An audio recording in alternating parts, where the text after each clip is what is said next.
তোমার এখানে লেখা আছে তোমাকে কি দিয়ে শুরু করতে হবে, আবার ওই একই সিস্টেম, হরে কৃষ্ণ দিয়ে শুরু করতে হবে, নিজের নাম এবং বক্তব্যের বিষয় উল্লেখ করতে হবে।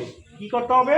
নিজের নাম বলতে হবে আর আমি কোন বিষয়ে বক্তব্য দেবো সেই বিষয়টা, ঠিক আছে? এখানে নিব, নিয়ে সেটা 4 মিনিটের মধ্যে বক্তব্য দেবো, ঠিক আছে? উদাহরণ দিতে পারি, এখানে উল্লেখ আছে। তারপরে আসলো ছবিতে রং করা, এটা শুধুমাত্র ক বিভাগের জন্য। কোন বিভাগের জন্য? ক। ওখানে একটা ছবি হয়তো থাকবে, সেখানে তুমি রং করবা। এটা হলো ক বিভাগ। ক বিভাগ কারা? দ্বিতীয় শ্রেণী থেকে 4র্থ শ্রেণী পর্যন্ত।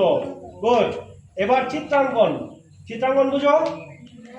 যারা চিত্র অঙ্কন করবে, মানে আমরা পার্টিসিপেট যারা অংশগ্রহণ করবো, সেখানে কিন্তু চিত্র অঙ্কন করতে হবে। এটা কার জন্য?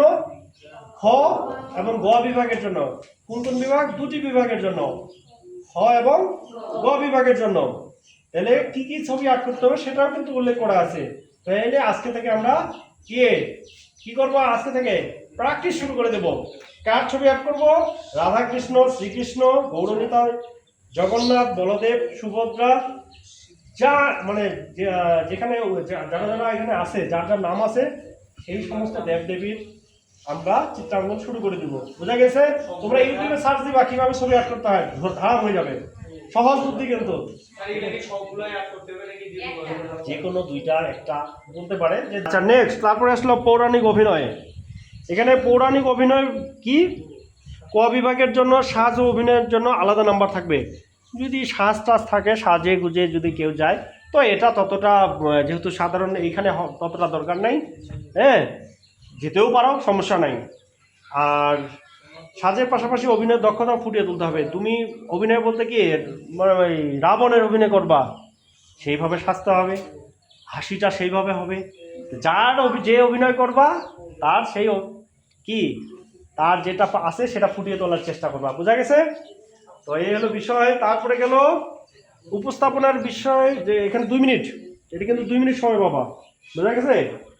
আর এই যে অভিনয়টা তোমরা করবা, তোমরা কি মুখে বলবা না? কিভাবে হবে? বক্সের মাধ্যমে তোমরা একটা সাউন্ড সিলেক্ট করবা, ঠিক আছে?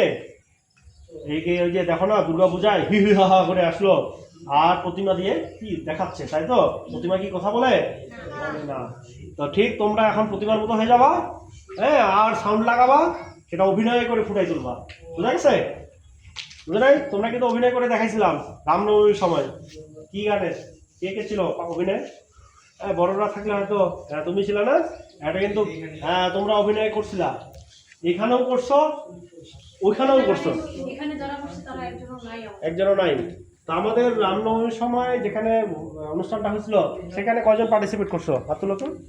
1 2 সব মোটামুটি পিছনে 4 জনই। আচ্ছা, ঠিক আছে। তো ওই যে অভিনয়টা করছো, এটা কিন্তু ছিল, আমি কিন্তু ভিডিওটা ছাড়ার পর ডিলিট করতে হয়েছে আমার।